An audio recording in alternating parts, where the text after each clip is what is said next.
সাকিব নামলেন, খেললেন, আশা দেখালেন, কিন্তু বাকিদের ব্যর্থতায় তরি ডুবল মাঝপথেই। ব্যাটে বলে সাকিবের উজ্জ্বল দিনেও জয় পেল না বাংলা টাইগার্স।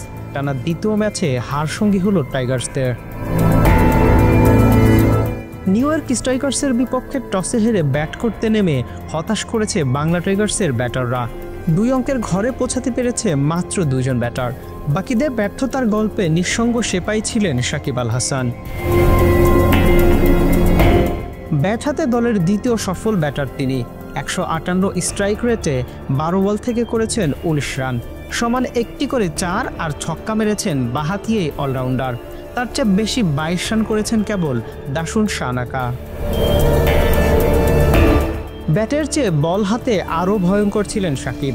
বাকিরা যেখানে রান বিলানোর প্রতিযোগিতা করেছে, সাকিব সেখানে বল হাতে নিয়ে প্রথম বলেই শিকার করেছেন উইকেট, ফিরিয়েছেন ওপেনার ব্রেভিসকে। 1 বল পরেই আবারও শিকার ধরেছেন সাবেক বিশ্বসেরা এই অলরাউন্ডার।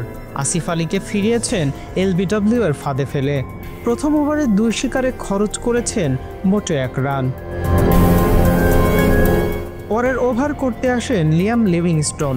তার উদার বোলিংয়ে আর দ্বিতীয় ওভার করার সুযোগ হয়নি সাকিবের। Sports mirror, news desk.